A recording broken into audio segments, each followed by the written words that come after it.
प्रेत बनती है, वही चुड़ैल बनती है, वो भी उसमें भी वैरायटी अलग अलग है। उनके कर्मों के हिसाब से भगवान उनको उस योनि में डालता है। प्रेत में डालेगा, ब्रह्म राक्षस बनाएगा, चुड़ैल बनाएगा। और Radhe Radhe sir. Radhe Radhe madam. Sir आज मतलब लोगों को बहुत कहते हुए सुना है आज तक कि ये भूत है, यहाँ पे प्रेत आत्माएं हैं, ऐसा है वैसा है।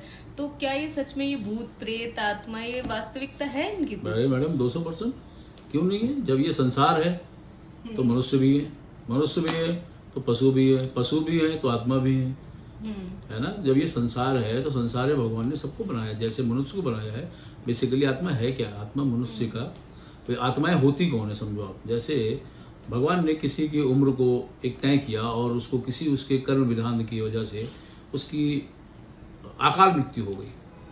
अकाल मृत्यु होने के बाद समझ लीजिए किसी की उम्र 100 साल भगवान ने तय करी, उसकी अकाल मृत्यु 50, तो 50 साल का बचा जीवन जो है उसकी आत्मा जो है वो भटकती रहती है। तो वही जो है प्रेत बनती है, वही चुड़ैल बनती है, वो भी उसमें भी वैरायटी अलग अलग है। उनके कर्मों के हिसाब से भगवान उनको उस योनि में डालता है। प्रेत में डालेगा, ब्रह्म राक्षस बनाएगा, चुड़ैल बनाएगा, और क्या कहता है बाकी सारे भूतों की योनि में डाल देता है। और बहुत बड़े बड़े बहुत इसके अंदर भी बहुत बड़े बड़े प्रेत होते हैं।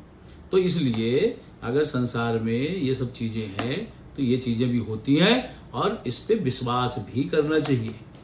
और इनका एक पहर होता है। मैं आपको एक बड़ी गुप्त रहस्य की बात बताता हूँ। भूतों का एक भगवान ने पहर किया है, 4 पहर होते ना, उसके अंदर एक रात में 12 बजे से 3 बजे के बजे जो बीच का समय होता है ये प्रेतों का पहर कहा जाता है। क्या कहा जाता है? प्रेतों का पहर। जो ये 12 से 3 का समय है, ये प्रेतों। अगर किसी को इसमें जाके अगर आपको अंदाजना है तो आप 12 बजे से 3 बजे के बीच किसी भी शमशान से हल्का सा इत्र लगा के निकल जाइए। देखिए फिर आपको, देखिए एक होता पकड़ना, पकड़ेंगे तो नहीं, लेकिन डरावनी चीजें वो आपको डराने की चेष्टा जरूर करेंगे। जय जय श्री राधे श्याम।